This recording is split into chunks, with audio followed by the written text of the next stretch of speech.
¿Qué tal? ¿Cómo les va? Muy buenas noches y gracias, como siempre, por acompañarnos en la señal del Heraldo Televisión. Les doy la bienvenida a esta mesa de análisis y debate político que usted conoce muy bien para hablar siempre de los temas más importantes de la agenda nacional. Hoy, concretamente, vamos a hablar de la despenalización de la cocaína.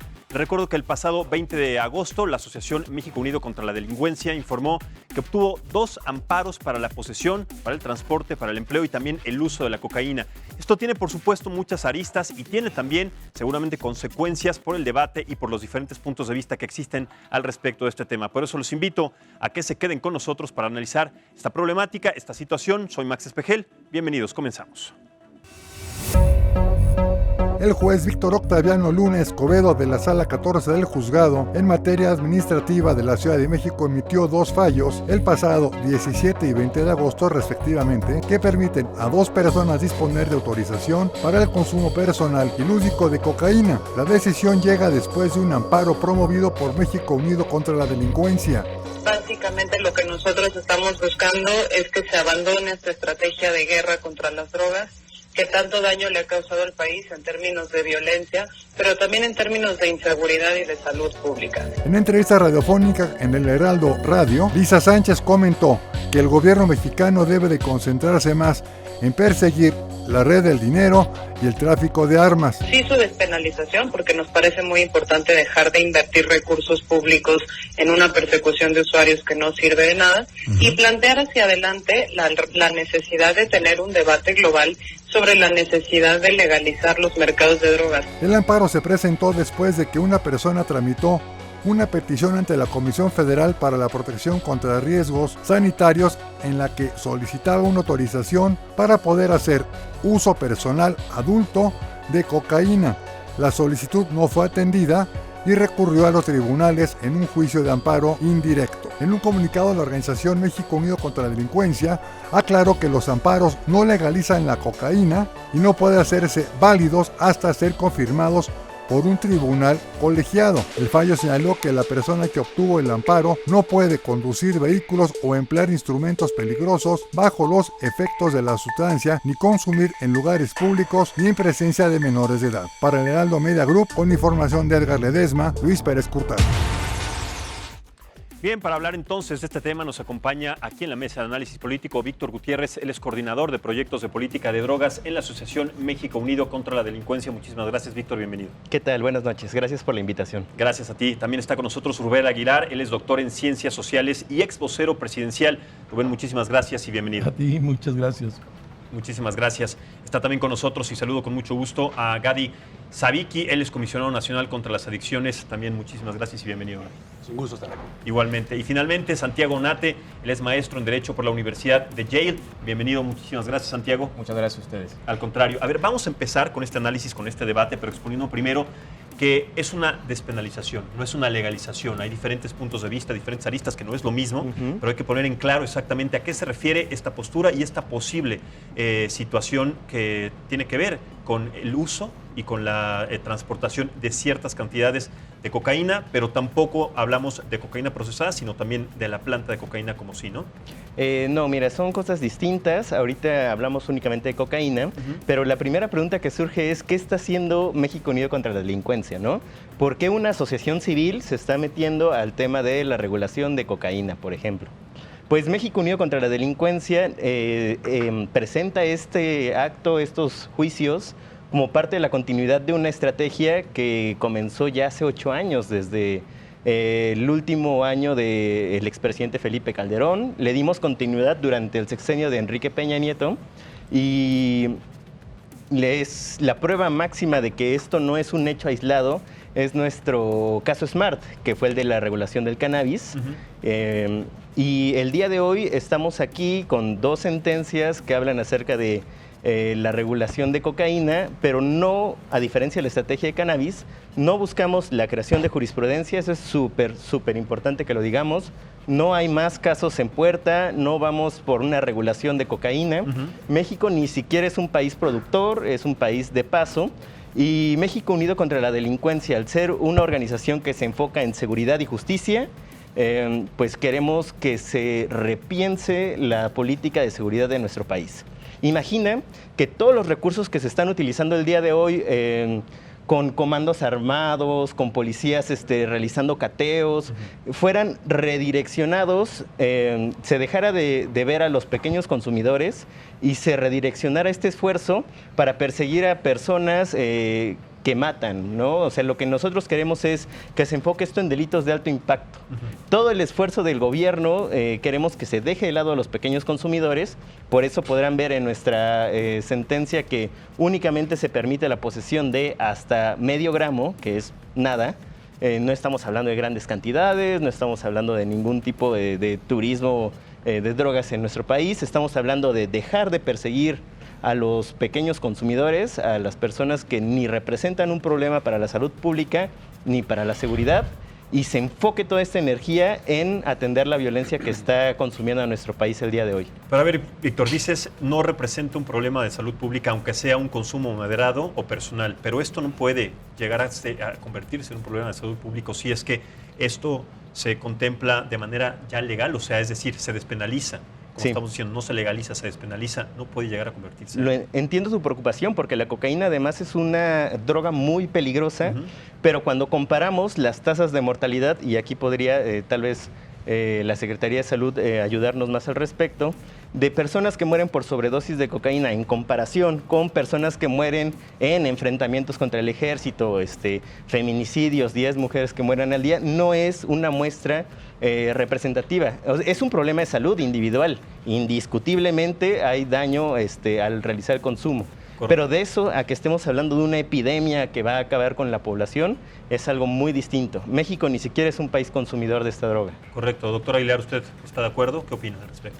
Mira, yo pienso que, bueno, ubicar en antecedentes, el desastre de toda esta maldita guerra contra las drogas es un invento del presidente de los Estados Unidos, Nixon, que inventa la estrategia punitiva y prohibicionista para que los Estados Unidos tengan algo para meterse en los países del mundo, presiona a los organismos internacionales y los países van cediendo y es una desgracia. No había este problema antes de esta idea de Bush 50 años atrás. 2, toda la evidencia científica prueba que el paradigma prohibicionista y punitivo ha resultado un fracaso y ha generado más muertes y más problemas de consumo que antes de que existiera el paradigma, ¿no?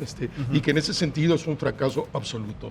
3, esta asociación de expresidentes, exprimeros ministros del mundo que implica países de Asia, de África, de Europa, de América Latina, grandes personalidades que ya ejercieron el poder y que jugaron al rol del prohibicionismo y la acción punitiva, pues dicen que fue un fracaso y que es una estupidez los gobiernos que siguen en esa dirección y se convierten en cómplices de estas muertes que ocurren en las sociedades.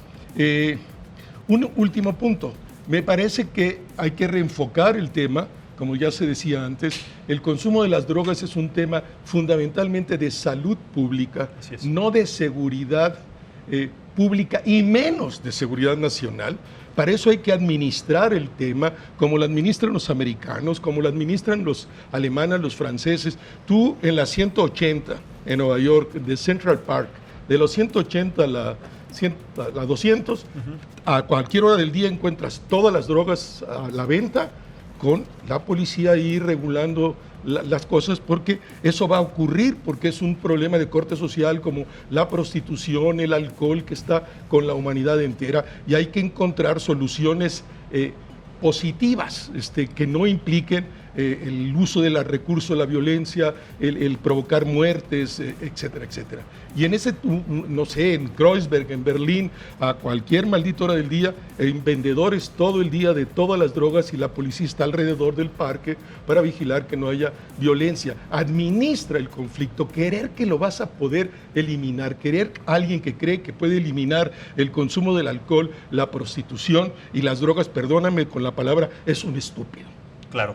Sí, y además tenemos que establecer que una posición en donde se establece un parámetro de seguridad, o sea, estamos hablando de que esto tal vez tenga implicaciones de seguridad, va muy aparte de lo que tiene que ver con los problemas o los posibles problemas de salud. Entonces hay que establecer con claridad esta postura y además la posibilidad de que exista, sobre todo no solamente en el uso personal y en la transportación. ¿Cuál es tu punto de vista? Sí, mira, desde la Comisión Nacional contra las Adicciones Nos enteramos de esta noticia, conocemos bien el trabajo que ha hecho México Unido contra la delincuencia y a mí me parece que desde que empezamos a ver que el monolito que había en cuanto a la prohibición a la cannabis empezaba a flaquear y a derrumbarse, era bastante evidente para nosotros que esto iba a empezar a expandirse y que esta misma vía iba a ser utilizada pues para seguirle dando un movimiento, ¿no?, a esta situación que sucede alrededor de las drogas.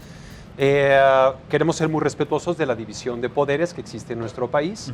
Nosotros desde la Secretaría de Salud, desde el Ejecutivo, estamos atentos a lo que sucede en la Suprema Corte de Justicia, en estos amparos, y queremos tener respeto para la pluralidad y para la democracia que prevalece en nuestro país y en donde todas las voces están incluidas. Quisiera comentar que con respecto a esto probablemente haya como un espectro, un gradiente de opiniones, probablemente en uno de los extremos, no diciendo que son extremosos, sino en uno de los extremos se encuentra esta visión antiprohibicionista, reguladora de las sustancias, y del otro lado pues tenemos todavía a gobiernos y a instancias y a organizaciones que están a favor de la prohibición, de la mano dura y un poco de la sinrazón de seguir adelante con este paradigma incrementacional, que significa mientras más problemas tienes, más dinero le inyectas, claro, y que sabemos que no nos lleva a nada. Retomando las palabras aquí de mi compañero, esta guerra contra las drogas, que yo ubicaría que, bueno, probablemente con Nixon se echó a andar de manera muy prominente, pero que viene desde la Convención de Shanghái hace más de un siglo. Ha sido una guerra no librada contra las drogas, sino contra las personas, porque finalmente esta guerra atenta contra los sujetos, contra las personas que consumen drogas y las que no. Entonces, en ese sentido, vemos con buenos ojos que se está dando un debate de frente a la nación, de frente a la gente, y en donde todas las voces tienen que estar presentes. Desde la CONADIC, una vez más, para nosotros lo más importante es salvaguardar la salud pública, la salud de los individuos. Y la integridad de quienes están involucrados también en este proceso, porque puede existir esa confusión al respecto, ¿no? También. Claro, nos toca en ese sentido proteger a la salud, como ya te digo, y una vez más, como lo dicta el presidente y el secretario de Salud, estamos tratando de ser creativos, de ser innovadores, de ser valientes también, porque necesitamos explorar nuevos caminos. Yo no estoy diciendo que necesariamente estos amparos o la jurisprudencia sea la manera de llegar a un mundo mejor, a un país con menos problemas de drogas, pero sí tenemos que hacer las cosas de manera distinta y estamos muy atentos frente a estos cambios seculares, ¿no?, de nuestra sociedad que nos atañen a todos, usemos o no usemos drogas. Claro, y más allá de los temas de seguridad, también de salud, en el plano jurídico, Santiago, ¿tú qué opinas? ¿Cuál es la posición que se tiene que tomar al respecto? Sí, mira, creo que la premisa bajo la cual estamos partiendo es la correcta y creo que ya hay un consenso internacional en cuanto a lo que ya se ha comentado. Las políticas prohibicionistas de los estados han fallado, no son la solución y por ende la penalización del consumo de las drogas tampoco es una solución. Sin embargo, en el aspecto jurídico y especialmente judicial tenemos que poner mucha atención porque México ha seguido un camino a la inversa a que muchos otros países. Muchos otros países, y a esto me estoy refiriendo exclusivamente al uso de la marihuana, han seguido el camino de la democracia y de la deliberación para poder legalizar la marihuana y tener un debate público en torno a ella. Nosotros hemos tenido el camino inverso. Aquí ha sido el Poder Judicial quien ha tomado el primer paso para poder, lo que muchas organizaciones civiles llaman, generar un debate en torno a ello. Y aquí me parece que el Poder Judicial, tanto la Suprema Corte en su momento con las sentencias para el uso lúdico de la marihuana y en este caso el juez de distrito para el uso lúdico de la cocaína, se han quedado cortos en su rol como jueces. ¿Y por qué digo esto? Porque creo que se han limitado a estudiar estas figuras en ambos casos bajo lo que se llama libre desarrollo de la personalidad, que es una faceta de la autonomía individual, que es decir, una persona tiene el derecho de hacer lo que ella o él quiera con su vida, con su salud, etc. Sin embargo, me parece que es una visión o un análisis muy simplista cuando estamos analizando este tipo de situaciones y este tipo de conceptos. Por ejemplo, ¿qué pudo haber hecho la Corte en el caso de la marihuana y potencialmente qué podría pasar en el caso de la cocaína? Llevar a cabo, y esto está previsto en las facultades de la Corte, una consulta o un exhorto a distintos sectores de la sociedad especializados, como puede ser la Secretaría de Salud, organizaciones civiles que están dedicados a esto, y tener opiniones al respecto. Esto ya se hizo en el caso, por ejemplo, de la interrupción del embarazo, y fue un éxito. Sin embargo, en este caso, la Corte en el caso de la marihuana, y es lo mismo con el caso del uso lúdico de la cocaína, se queda muy corto en los efectos de sus amparos, y es decir, únicamente otorgo el amparo para efectos de que las personas, los quejosos, puedan obtener un permiso de la COFEPRIS. Sin embargo, ¿qué es lo que debería realmente pasar si se quiere generar un debate? Exhorto a todas las autoridades que pueden estar involucradas con el otorgamiento de permisos y con la política de drogas para que lleven a cabo las medidas necesarias para implementar una sentencia de esta naturaleza. Y por ahí creo que es ese segundo paso, creo que todavía no lo empezamos a analizar con la suficiente profundidad. Pero entonces, teniendo en cuenta este segundo paso del que habla Santiago, ¿cuáles serían las implicaciones? Es decir, si un problema de drogas que existe en nuestro país y que además en Estados Unidos y se comparte y va creciendo y se ha vuelto un problema de salud pública, ¿en qué sentido estaríamos como sociedad preparados para enfrentar una situación como esta que puede generar también pues estos aspectos, Víctor? Claro, mira, para empezar, retomando el comentario, estamos muy contentos porque todas las autoridades que fueron llamadas a este juicio basaron sus informes en evidencia científica y en informes respaldados por artículos muy novedosos. Ahora déjame hacer una pausa. ¿En evidencia científica de qué tipo? O sea, hay que ser muy puntuales para saber cuál es la evidencia científica y qué es lo que determina. Por supuesto, esta evidencia científica está basada en estudios publicados por distintas universidades, revisiones peer-to-peer entre pares. Y cuando nosotros comenzamos a leer los informes de la Secretaría de Salud, de COFEPRIS, de la CONADIC, nos sorprendimos muchísimo porque normalmente nos citaban bibliografía de 1950, ¿no? Ahora sí es biografía de los últimos 5 años. El juez de distrito pidió que se acercaran algunos expertos, pero más allá de esto descubrimos algo súper interesante porque el Poder Ejecutivo, a través de su Plan Nacional de Desarrollo, en su punto número 5, nos hizo saber que a partir de este sexenio se iba a buscar una fórmula distinta para tratar el tema de drogas. Y habla acerca de la despenalización, como lo mencionaste al principio, de todas las sustancias. Y esto trasciende más allá del tema de cocaína y el tema de cannabis. ¿Por qué? Porque el narcotráfico va más allá del tema de cocaína y de cannabis. Correcto. Como tú platicabas, hay una crisis de salud pública en Estados Unidos respecto a opiáceos, pero en México no. En México el tema de la heroína, por ejemplo, que es un derivado de la amapola, se da en la zona fronteriza. Ahí es un tema pues delicado por cómo se suministra la sustancia, pero en nuestra ciudad no. Lo que nosotros queremos es que se deje de perseguir a los consumidores. Ahí te va un absurdo de las leyes. A partir de medio gramo de que adquieres cocaína, te conviertes en un delincuente, es un delito. Tener en tu posesión más de medio gramo de cocaína es un delito. Pero la unidad de medida del mercado, o sea, nadie vende menos de 1 gramo. ¿Qué está haciendo el sistema de facto? Está criminalizando al consumo. Y el resultado es gente en prisión que en verdad son consumidores, que no son los grandes traficantes. Y que además ahí ya implican otros casos. Se desborda Exacto. el sistema de justicia penal, o sea, está colapsado, se colapsa. No hay infraestructura también para atender estos casos, no solamente judiciales, sino también de salud pública y de seguridad. O sea, son muchas cosas para las que no existe una capacidad para atender, ¿no? Por supuesto, y como lo mencionó perfectamente, nosotros queremos iniciar un debate. Y un debate que ya se ha tocado, pero ha sido frustrado en diversas ocasiones, aumentando los umbrales de posesión. ¿Qué significa esto? El día de hoy, si yo tuviera en mi posesión, no sé, 4 gramos de cocaína, muchas personas te dirían, pues ya no es delito porque se permiten 5 gramos. Pero no, la Ley General de Salud dice que aún así me tienen que llevar al MP. ¿Te imaginas la cantidad de extorsiones que da lugar esto? ¿Te imaginas? Los policías solamente están buscando consumidores que son presa fácil. Y les atienden Exacto. exactamente a otros. Exacto. ¿Y cuál es el resultado? Una ola de violencia en nuestro país que nosotros rastreamos directamente hacia esta política de seguridad. Claro, es que las repercusiones son muchísimas, doctor Aguilar. A ver, hablando no solamente en este plano, sino en el hecho de que México es un país de tránsito de las drogas, vienen de Sudamérica, pasan por nuestro país, llegan a los Estados Unidos, en unos casos, y sobre todo en los últimos tiempos, ya se quedan aquí para su consumo, lo que no sucedía en otras administraciones, desde los tiempos de López Portillo, Miguel de la Madrid, etcétera. ¿Quién sabe? Es una cosa que hay que discutir.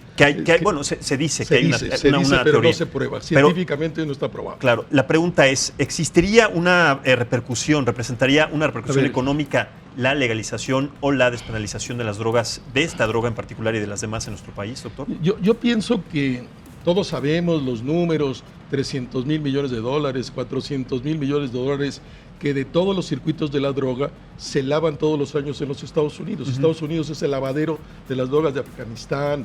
Nosotros somos un país triple en el sentido, somos paso, somos lavadero también, productor y somos consumidores. No, lavadero es infinito. Ojalá que laváramos el dinero aquí, sería fantástico. No, se queda en los Estados Unidos todo, básicamente. Pero entonces, ¿qué pasa con el dinero que muy llega? Muy poquito, es muy poquito. Y eso lo tiene estudiado el CISEN y los órganos de seguridad del Estado mexicano. Es muy poquito. Ojalá que eso que dice la DEA, que en Estados Unidos los mexicanos venden 28,000 millones de dólares y México dice que le llegan 5,000 o 6,000 de regreso, pues se quedan en el sistema financiero norteamericano. Ojalá. Pero entonces, ¿por qué ha crecido el consumo de drogas en nuestro país? ¿A raíz de qué? Absolutamente no, es muy menor el crecimiento, es marginal. Pero ha crecido. Pero marginal. Si para simplemente, si quisiéramos, Maximiliano, igualarnos a lo que consume Chile o Argentina, Uruguay, tendríamos que triplicar, cuatruplicar, quintuplicar el consumo de todas las drogas nosotros en México. Si quisiéramos llegar a los Estados Unidos, ya no te digo, desde los años 60, en la encuesta de salud pública de los Estados Unidos, 43% de los norteamericanos, no ha cambiado básicamente el número, dicen que alguna vez en su vida consumieron una droga, ¿no? De eso solo 3% son adictos, del conjunto del total de la población. Es un rito de pasaje, pasaron a la universidad, se pusieron alguna droga, dejaron la universidad y ya no volvieron a la droga, ¿no? Hay que precisar todas estas cosas, todos esos dichos que en México están y que los periodistas con relativa frecuencia utilizan como dicen que sin números contundentes, ¿no? Que los debe de tener que la encuesta, estas encuestas nacionales que te dicen que estamos para Naciones Unidas somos un país de bajo nivel de consumo. ¿Estás de acuerdo, Gary? De acuerdo.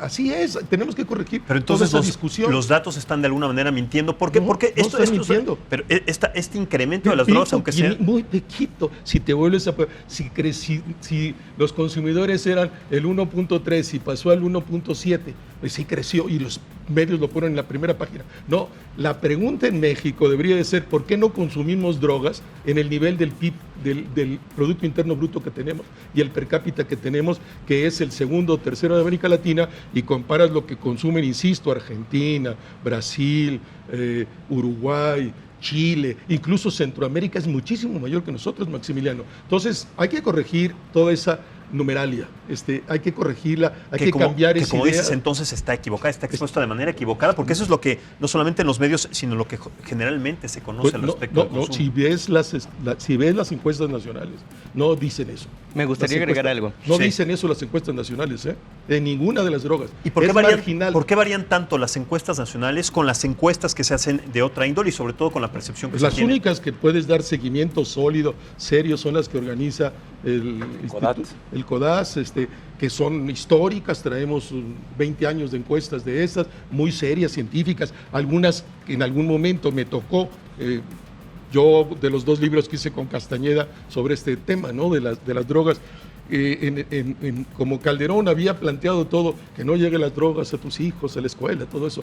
Cuando hicieron la primera encuesta y vieron que no había el tal problema que anunciaban, se echaron otra encuesta con una sobrerepresentación brutal de 52,000 casos, que no tienes idea de lo que significa, y entonces les volvió a decir lo mismo, que no había el tal problema. Se ha posicionado una numeralia que no existe. El problema es muy grave en otra dimensión, ¿no? Y que un chico o una chica se drogue y se pierda para este país y para su familia es gravísimo, pero hay que dimensionar cada cosa en su lugar. Como ya se había comentado, no tenemos un problema en general de salud pública, somos muy bajo nivel de consumo, como dice Naciones Unidas, estamos muy lejos de los niveles de consumo de las sociedades más ricas, y no solo en términos de las drogas, en términos del alcohol, en términos del tabaco, que también mide la encuesta nacional de adicciones. Yo quisiera después hablar de otros temas para que me parece ir hacia dónde puede estar la solución a esta problemática que ha costado para este país, entre el gobierno del presidente Peña Nieto, Calderón, Peña Nieto, unos 220,000 muertos. Este gobierno arranca como el más violento en la historia de México. muy por arriba. Ahí ya tenemos que tocar otro tema porque ahí estamos involucrando a la Guardia Nacional, Sí. que tiene un proyecto que no tiene justamente Eso este podemos enfoque. discutir Y que, también por si esa supuesto. es la buena estrategia o no. Sí, exactamente. En el segundo corte, si les parece, discutimos esa problemática porque todo tiene que ver. ¿Quieres aportar algo sobre este tema? Por supuesto, rapidísimo. Lo que encontramos en nuestra investigación antes de presentar los juicios de amparo, y cuando te hablo de salud pública viene al caso, es que cuando haces un alejamiento, encuentras que las muertes en México están ocasionadas por sustancias que son legales. Te sorprenderías, es el azúcar Y la y sal. el alcohol. Y la sal. Por La sal también es muy supuesto. adictiva y O sea, también tiene repercusiones en la salud. Estamos hablando de dos sustancias que se encuentran en cualquier lugar, que están en un mercado, que hay una industria que las fomenta y no se compara la magnitud de personas que mueren al año a causa de estas sustancias. Y como decía el en doctor, comparación en la con todas las prohibición drogas. del alcohol, justamente cuando estaba ese proceso y se despenalizó o se dejó de prohibir, se terminaron estas situaciones Ahora, también en de el mundo inseguridad desde entero, no Chicago, solo, en el mundo entero estas son las dos causas mayores de muerte en el mundo. Y el tabaco. Tabaco tabaco. y alcohol.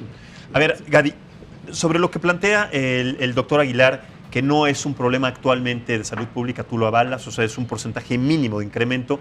Entonces, si se despenaliza, ¿se puede convertir? Es decir, la gente no accede a esta droga por el miedo legal que puede llegar a repercutir en su vida, la posesión de drogas, que lo metan a la cárcel, por diferentes situaciones que, como bien Santiago decía, hay errores en el lenguaje, en la ley, en el reglamento. Dado entonces esta circunstancia, ¿se podría entonces sí incrementar y convertir en un problema de salud? Pues mira, tomando en cuenta que es un postulado muy hipotético, ¿no? Yo quisiera... Pero bueno, es una postura completamente real, porque Claro. ¿no? ¿Cuál sería la razón de que la gente no consume o que el incremento sea tan Estamos tan bajo? muy lejos de llegar a ese punto en donde la cocaína fuera una sustancia regulada, porque aparte debo de decir que esto no ha sucedido en ningún lugar del mundo, ¿no? A diferencia de la cannabis y de otras sustancias en donde todavía hay un poco ahí de margen de maniobra, esta es una situación bastante inédita. Y aparte estamos hablando de, yo no voy a venir aquí a decirles que yo tengo otros datos, pero sí es cierto que estamos hablando de una situación en donde siempre hay un subregistro y donde la mayoría de los números de la numeralia con la que operamos tiene cierto tiempo y cierta condición política que también se utiliza pues con fines políticos, evidentemente. Mira, a mí me preocupa mucho el asunto de hablar de despenalización de drogas, de que haya un mercado más abierto en un país en donde hay 51 millones de pobres. Así es. Porque eso nos da una condición un poco distinta a otros lugares en donde podemos ver qué ha sucedido en Holanda, en Canadá, en algunos lugares europeos, en donde han flexibilizado un poco lo que tiene que ver Pero cuando con el hablamos de mercado. Holanda y de Canadá, hay una brecha muy grande, gigantesca, de la condición y sobre todo esta situación de desigualdad social que hay en nuestro país. Una parte importante, si tú oyes toda esta bola de narcocorridos y ves todas estas series de narcos, cuando hablan de la droga, en México están hablando de la cocaína, ¿no? Y tiene que ver mucho con que sí nos enfrentamos a dos problemas que en algunos puntos intersectan, pero una cosa es las grandes mafias y el trasiego de las toneladas de drogas que van hacia la aspiradora de drogas más grande del mundo, que son los Estados Unidos, y el consumo interno que tenemos en nuestro país, que si bien yo te voy a decir que no es despreciable, como decía mi compañero, no es comparable con los problemas de drogas, de salud pública, de adicciones, de sobredosis mortales, de transmisión de VIH a través de la epidemia de drogas, no se compara con lo que sucede en otros países. En México es menos del 3%, ¿no?, de las personas que han utilizado alguna vez en la vida esta sustancia, que es un número muy marginal. Y déjame añadir, perdóname, para la estadística pues, de la Organización Mundial de la Salud, la media del mundo es 5. Nosotros estamos abajo de la media del mundo. 5% que dice que alguna vez, nosotros andamos en el orden de 3, 2.8, 3. Nomás para situar la numeralia. Tendría que ver entonces con estos procedimientos de ley, estos procedimientos jurídicos en donde la gente tal vez Es cultural, absolutamente cultural. Creo que también hay algunos problemas con la aplicación del Estado de Derecho en ese sentido, ¿no? Pero también creo que hay algunas cuestiones culturales, como lo comenta Rubén. Mira, tenemos que tener mucho cuidado porque cuando hablamos de este tipo de regulaciones o de estos avances, de estos pasos que queremos dar, hay que ver un panorama completo, porque por ejemplo, cuando empezamos a ver que hay sustancias que son prohibidas y otras que son reguladas, es muy común ver que una sustancia está sustituyendo a la otra. Y en México yo quiero adelantar que estamos empezando a vivir una situación que se proyecta de suma gravedad y es que el usuario o el grupo de la población a la que le llamamos usuarios de psicoestimulantes mayores, básicamente se meten dos drogas distintas, la cocaína y las metanfetaminas. Yo no te voy a decir que una está bien y la otra no, pero el perfil de daño a la salud sí es mucho más significativo de las metanfetaminas que de la cocaína. A la hora que empezamos a reducir el mercado de la cocaína y que el crimen organizado se da cuenta que es más fácil el marketing y el traslado de la metanfetamina que de la cocaína, lo que vamos a ver es una disminución en el consumo de cocaína que ya vimos la década pasada y estamos viendo una explosión de las metanfetaminas, lo que nos tiene realmente preocupado, porque ahí sí estamos viendo una pendiente muy pronunciada en cuanto a cómo las anfetaminas están empezando a consumirse en todo el país. ¿Pero por qué razón? ¿Por la facilidad, la flexibilidad que existe de transportarla, por justamente esta metodología que existe para hacerlo, o por diferentes efectos, por situaciones de implicación en donde, como todas dices, las anteriores, todas las anteriores. Mira, la cocaína, por ejemplo, es una sustancia que proviene de una planta que se llama eritroxiloncoca y que se produce exclusivamente en la zona andina, no se puede cultivar en ningún otro lugar del mundo. Entonces ahí ya tienes un candado muy sui generis. En cambio, la metanfetamina se produce en la República Checa, en el Oriente, en México, en California, y se produce con insumos que se pueden comprar en el internet. Y en la farmacia inclusive. Mira, en la farmacia, y cuando tratamos de agarrar un insumo y lo prohibimos o la COFEPRIS dice no se puede utilizar otro, pues bueno, rápidamente el crimen organizado, los químicos que trabajan para las mafias que se dedican al trasiego, a la producción de drogas, encuentran maneras de sustituir estos insumos. Y bueno, la verdad es de que es imposible cerrar por completo ese grifo, porque si bien es cierto que el aumento en la disponibilidad aumenta el consumo, también hay otros muchos determinantes culturales que también nos explican esto, como puede ser, por ejemplo, que hemos perdido por completo el espacio público, que se ha destruido el tejido social, que los chavos, que los jóvenes viven en un país sin oportunidades, con desigualdad, con un quebranto del Estado de Derecho. Y es el tema que vamos a tocar, sí, exactamente. Claro. Antes de irnos al corte, ¿qué opinas tú al respecto, Santiago? Mira, creo que cuando se habla de legalización en términos generales, se están dejando o se confunden muchos conceptos que hay que aclarar o precisar. Uno es la salud pública y otro es la seguridad pública. Salud pública muchas veces se dice como, bueno, como se ha mencionado aquí, realmente el consumo de droga en general en México no llega a tal punto como para implicar un problema de salud pública, de acuerdo. Sin embargo, sí es un tema de salud pública. Y aquí es donde entra el debate de cuál es el rol del Estado con conductas que conllevan la salud de las personas. Y no es que exista un problema de salud pública. Lo que significa es el Estado qué papel tiene que jugar cuando las personas están tomando decisiones sobre su salud. Y es un rol regulador, un rol prohibicionista y un rol que criminaliza. Ahí, en ese segundo punto, es donde entra el tema de la delincuencia organizada y, por vía de consecuencia, la focalización de los recursos del Estado en la persecución de la producción de droga y no así en los que consumen, porque los que consumen y la adicción no debe ser considerada como un delito, sino como un problema de salud. Ahí es donde tenemos que hablar de salud. Y por el otro lado, de seguridad pública y de violencia, es por vía de consecuencia todo lo que pasa con el consumo de las drogas, la oferta y la demanda, no nada más local, sino internacional, pero creo que lo tenemos que dividir, porque si no, entramos en un terreno muy pantanoso en el cual nos cuesta trabajo empezar a definir los distintos puntos que nos van a permitir llegar a conclusiones más concretas. Correcto. Vamos a hacer entonces ahora sí una pausa, va a ser muy breve. Regresamos en un momento en esta mesa de análisis para platicar acerca del debate y todos los puntos de vista que se tienen a raíz de esta posible despenalización de la cocaína en nuestro país. Volvemos, hacemos la pausa y regresamos en un momento. Muchas gracias por continuar con nosotros en esta mesa de análisis político. Estamos hablando de los temas, del tema y de los puntos de vista encontrados del debate que genera la posible despenalización de la cocaína en nuestro país, que además también, vamos a retomar este tema si les parece, señores, todo lo que implica esta situación de las drogas, la parte de la seguridad, la parte de la transportación de las drogas, de las armas, en nuestro país, en fin, son muchos los puntos de vista, pero también el presidente de nuestro país, Andrés Manuel López Obrador, tiene un punto de vista distinto. Vamos a escucharlo, vamos a compartirlo con nuestra audiencia y regresamos para saber qué es lo que opinan ustedes acerca de las declaraciones de Andrés Manuel López Obrador. Vamos a escuchar. Desde luego, no es una campaña aislada.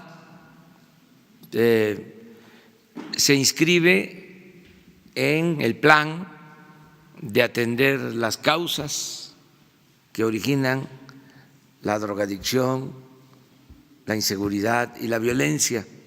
El objetivo es reducir el consumo de drogas en nuestro país, porque ha venido creciendo mucho y si no actuamos frenando, deteniendo el consumo, es difícil, muy difícil, complicado garantizar la seguridad pública, la paz, la tranquilidad. Claro. A ver, aquí estamos hablando de que el presidente dice que sí ha crecido mucho, cosa que aquí en esta mesa estamos discrepando. No, claramente que no. Claro, Me parece que el presidente está mal informado. Y estamos hablando del presidente de la República, que hace justamente en estas conferencias mañaneras, da estos datos y además pone en esta situación no solamente de salud en México, sino también de seguridad y muchas cosas que es las que vamos a hablar ahora. Santiago, regreso contigo, vamos ahora de este lado de la mesa, regreso contigo para que nos cuentes, sobre todo para que nos des tu punto de vista acerca de lo que implica también en materias de seguridad y todos los intercambios que tienen que ver también con las armas y con este transporte de armas, con esta ilegalidad que existe también desde los Estados Unidos. Es decir, tenemos este acuerdo por abajo de la mesa, por abajo del agua que existe, en donde tenemos que escoger, como tú bien dices, Gadi, algo malo de algo peor, pues, sabes, hacemos una balanza para escoger lo menos peor, ¿no? Claro, ahí creo que sí hay un tema de consumo, aunque no como lo menciona el presidente. El consumo en Estados Unidos, claro que es una de las causas por la gran producción de droga y de paso y de transporte de droga que pasa por México, no así el consumo de droga en nacional. Como ya lo hemos mencionado, es mínimo y no representa un problema de salud pública. Sin embargo, el consumo desde Estados Unidos, claro que representa o por vía de consecuencia tiene efectos en la seguridad pública de nuestro país, con la producción y la pelea de plazas por el transporte de drogas, también el intercambio que se hace de armas, las armas que se necesitan precisamente para proteger esas plazas. Entonces, todo está conectado, pero me parece que es muy engañoso decir que se trata de un problema o que todo lo vamos a simplificar a un problema de consumo en el país. Vuelvo a lo mismo, el consumo en México no es un tema de problemática de salud pública, pero sí es un tema de salud pública. Y así debe de atenderse. El tema de la producción de la droga, el tema de cómo funcionan los cárteles de la droga, ese tema es un tema de seguridad pública y debe atenderse como tal. Pero no deben de mezclarse las dos. Bueno, a ver qué... Yo quisiera comentar un poco sobre lo que nos dice el presidente en esa conferencia mañanera. En un lenguaje general, hay una tendencia a generalizar cosas que no pueden ser generalizadas. Sí es cierto que tenemos un panorama en cuanto a lo que tiene que ver con drogas que tiende a ser preocupante. Quizás no necesariamente porque el número, la tasa cruda de consumo se haya elevado, pero sí sabemos, por ejemplo, que la edad de inicio se ha disminuido. Y otro patrón que es muy alarmante es que cuando yo empecé a tratar con personas que eran usuarias de drogas, por cada 10 usuarios había una mujer. Y el día de hoy, si te vas a las secundarias y a las preparatorias, el momio se ha reducido casi a 1 a 1. Y a las mujeres, por su propia constitución biológica y también por algunas cuestiones de roles sociales y demás, les va peor con el consumo de drogas que a los hombres. Entonces, en ese sentido, el panorama sí se ha agravado. Hay un inicio más temprano, tenemos más mujeres consumidoras, probablemente también hay algunas zonas del país en donde antes era muy raro ver el consumo y el día de hoy pues tenemos algunos focos en donde se empieza a notar. Entonces, no significa que haya un incremento neto en el consumo, pero probablemente sí alrededor de las consecuencias. Y aquí una vez más llegamos a este punto de en donde hay una convergencia entre el problema de salud y el problema de seguridad, ¿no? A mí me gusta mucho decir que como médico, en el mundo hay varios miles de muertos por tomar aspirina, ácido acetil salicílico. Estos muertos no fallecen por la aspirina, fallecen por una reacción alérgica de su propio organismo frente a la aspirina y es lo que los lleva a la muerte. Sí. Si nosotros observamos cómo hemos aplicado esta guerra contra las drogas, estamos viendo una situación muy similar, en donde el día de hoy la mayoría de los daños a la salud, de los muertos, de los heridos, no tienen que ver con las drogas. Tienen que ver con lo que estamos haciendo para combatir el problema de las drogas. Claro.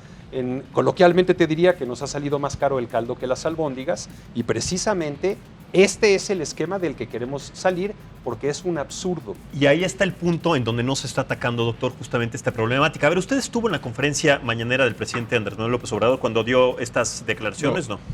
No la oigo. Pero yo sí. Tú estuviste ahí.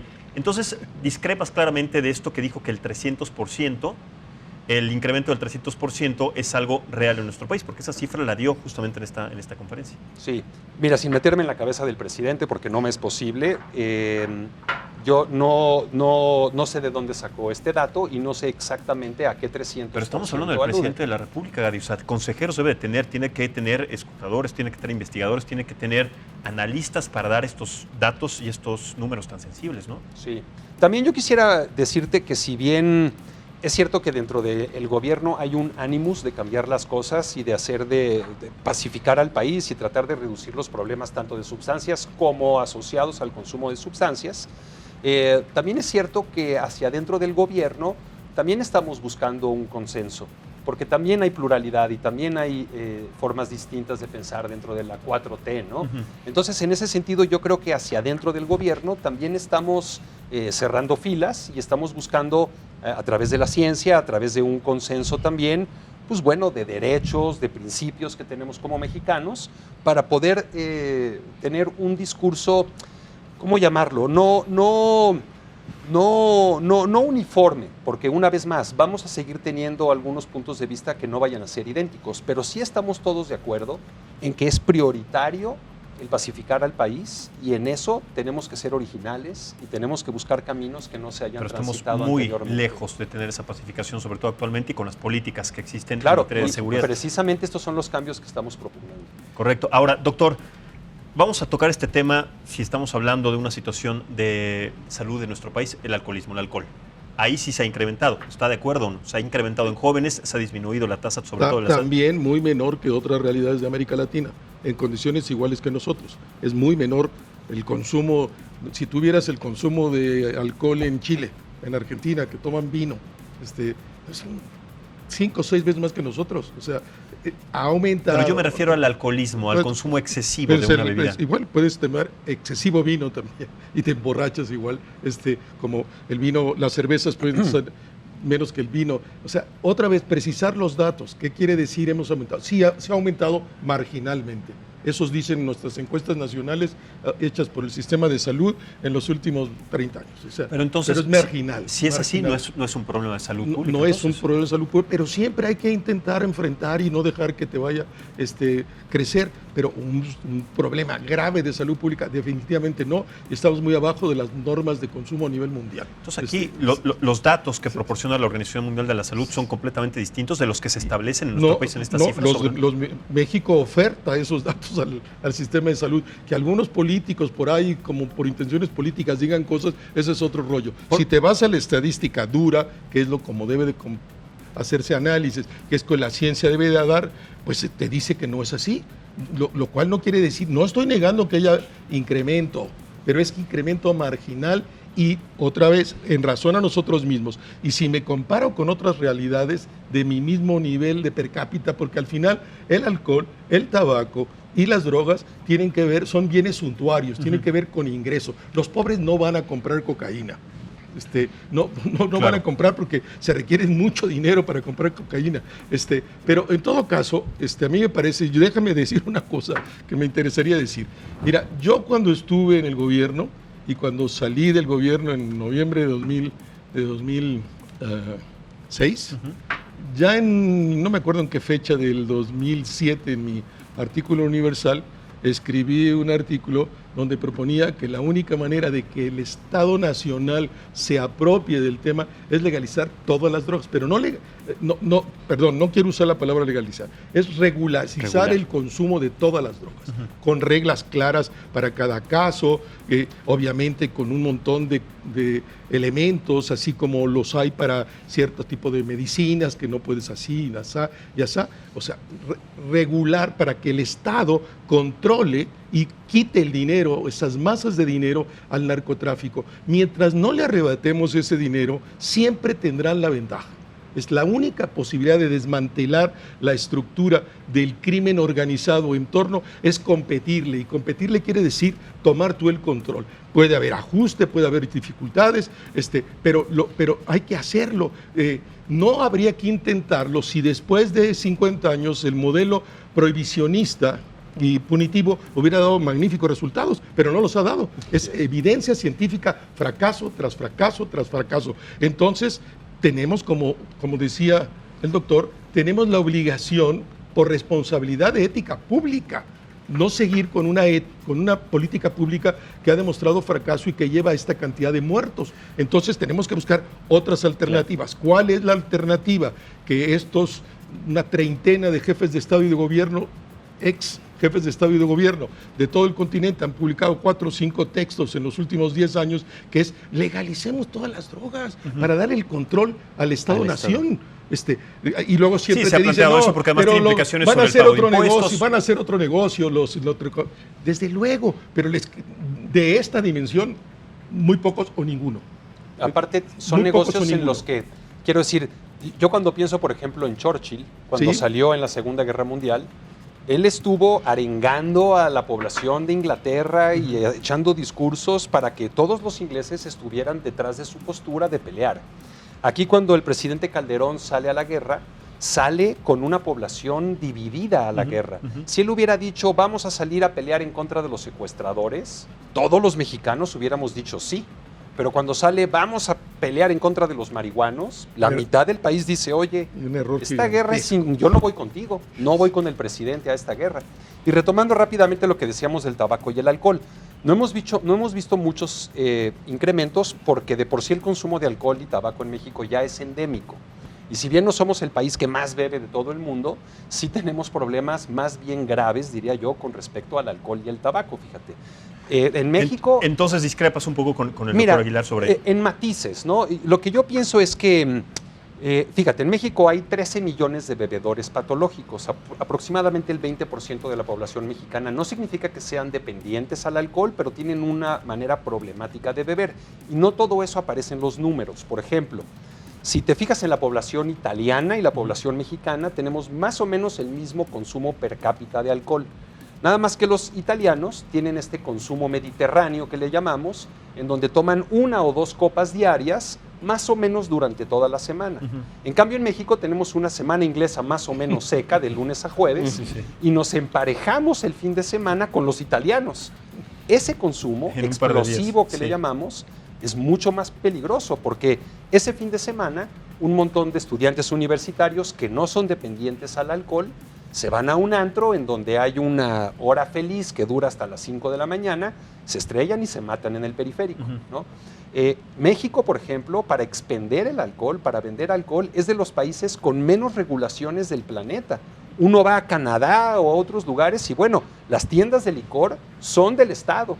Y no se vende cerveza ni en los supermercados. Es que justamente a eso me refería, como existe esta legalización y esta facilidad para encontrar el alcohol en nuestro país y que a diferencia de que los datos no concuerdan con algunas estadísticas sobre el incremento, el hecho de que se legalice o se despenalice más bien la cocaína, quería decir entonces, o querríamos pensar que también incrementaría entonces dramáticamente. No, Maximiliano, a ver, solo habría dos casos, hay 3 casos, pero voy a concentrarme en 2 casos, que podríamos hacer el análisis para la legalización de la marihuana en todo el proceso en Uruguay y la legalización ahora en Canadá. No incrementó el consumo. Y hay investigaciones muy serias de universidades de varios países del mundo que han preguntado, pues son estadísticas que dicen, ¿y si legalizar vas a ir a comprar? No, pues no. A mí me preguntas como ciudadano, yo no me pongo ninguna droga y estoy a favor de la liberación, de la regulación de todas las drogas. Si me dices, se va a legalizar la cocaína y voy a ir a buscar no me interesa. Como no me interesa el tabaco, como no me interesa. Claro, pero su forma de pensar es distinta a la de un joven que sí tiene. Otra vez me vuelvo a 2 datos empíricos. Contra realidades, Canadá y Uruguay, al liberar, no creció el consumo. no creció el consumo, consumen los mismos, de otra manera. Tenemos que entender lo que pasa psicológicamente con lo que es la prohibición. Sí. Quiero hacerte en 2 minutos una historia muy breve que acabo de leer y me pareció fascinante. Si tenemos muy poco tiempo con esto, me queda con la conclusión de Sí, Pegali. con esto concluyo yo. Resulta que el Estado paternalista prohibitivo genera una serie de situaciones no intencionadas. En la ciudad de Seattle tenían un problema muy grave con que había mucha gente viviendo en la calle y que consumía alcohol. Se orinaban en la calle, asustaban a los turistas, les costaba millones de dólares al cabildo, ¿no? Llegó un amigo y le dijo al alcalde, oye, si nosotros construimos unos edificios para que toda esa gente viva ahí y el Estado les compra el alcohol, nos cuesta la mitad. Y el alcalde dijo, órale. Hicieron un proyecto en la ciudad de Seattle, se llama East Lake 1161, y construyeron este lugar sin que los organizadores de este proyecto lo hubieran hecho de manera advertida. 1/3 de estas personas dejaron de beber, fíjate. Porque ya no estaba prohibido. Claro, porque los metieron ahí y dijeron, oye, ¿qué estoy haciendo aquí? El gobierno me metió en este lugar para que yo bebiera hasta morirme y luego metieran a otro como yo. ¿Cómo ven que ya no quiero beber? Nada más a la hora de que les dijimos, puedes beber todo lo que quieras, te lo vamos a pagar nosotros. Entonces regresamos a pensar que sí es una situación cultural, como lo planteaba el doctor Víctor. Pues a mí me gustaría retomar la declaración del presidente, y más allá de lo que dijo en su discurso, tenemos que recordar que él mismo elaboró, Presidencia elaboró, el Ejecutivo elaboró su Plan Nacional de Desarrollo, en el que dice despenalización efectiva de todas las drogas. Y este es un documento oficial que está disponible en internet, que cualquiera lo puede leer, y nosotros que llevamos dando esta lucha por repensar la política de seguridad pública, estamos más que contentos el día de hoy porque coincide el punto de vista del Ejecutivo con el del Poder Judicial de la Federación, que es el encargado de proteger nuestros derechos, y es una invitación drástica, dramática hacia el Ejecutivo de replantear esta política de militarización. Nos están matando los enfrentamientos, nos está matando la ola de violencia, no las drogas que están prohibidas. El tema de la cocaína fue un excelente ejemplo para volver a abrir el debate, ampliar los umbrales de posesión, de los que ya hemos platicado, que incluso desde el sexenio de Enrique Peña Nieto ya se había planteado ampliarlos, pero el Congreso de la Unión los detuvo. El día de hoy tenemos esta oportunidad de nuevo. Correcto. En tu experiencia, Rubén, como vocero de la administración de Vicente Fox, y con todas estas pruebas y errores sobre la seguridad que no se ha llegado todavía a encontrar una solución, ¿por qué desde ese momento, desde esta administración, que además fue un cambio medular sobre tantos años que el PRI estuvo gobernando nuestro país, ¿por qué no se tomó justamente esa iniciativa, esa postura, esta política para erradicar el problema de inseguridad, de salud pública, si es que existía? Por un error brutal que deberíamos de haberlo hecho, no se hizo, pero también decir que el menor nivel de violencia en la historia de México son los 6 años del presidente Fox. El último año es 8 homicidios dolosos por 100,000 habitantes, que es el indicador, con el presidente Calderón, que arranca con esos mismos 8 porque se los deja, termina en 16, 22 con el presidente Peña Nieto, y si seguimos a este nivel será 30, 35 en este gobierno. Pero, y en ese sentido, me parece un error, punto. No, sí, pero no estaba este fenómeno de los muertos. Iba decreciendo, y ahí están los datos en todas las estadísticas. 8 homicidios dolosos por 100,000 habitantes en el año 2006. Santiago, cierro contigo. Sí, creo que una de las preguntas que nos tenemos que hacer con motivo de los catalizadores que tenemos de estos debates son ¿cuál es el rol del derecho para incentivar y desincentivar conductas? ¿Y cuál es el rol del Estado como regulador? Y creo que con lo que nos tenemos que quedar es que cualquier política de drogas, y podemos ver cualquier ejemplo alrededor del mundo, conlleva una política pública integral muy sólida y muy profunda. Y por eso, y quiero, en lo que me atiene a mí, que es el Poder Judicial y el derecho, no debemos de cantar victoria con las sentencias que está dictando tanto la Corte como jueces de distrito. Esto es apenas el comienzo de una discusión y de un esfuerzo interdisciplinario por crear políticas de drogas completamente integrales. Correcto. Santiago, muchísimas gracias. Gary, Gracias a ustedes. muchísimas gracias. Doctor Aguilar, muchas gracias. Víctor, también muchas gracias por estar en esta mesa y abrir este debate, que lo seguiremos tocando porque todavía hay muchas aristas que tocar, pero sobre todo también muchísimas gracias a ustedes por vernos y escucharnos. Los esperamos mañana también a las 9 de la noche aquí en otra mesa de análisis político y también los espero a las 7 de la mañana en Primero Noticias aquí en el Heraldo Televisión. Soy Maximiliano Espejel. Muy buenas noches y hasta la próxima.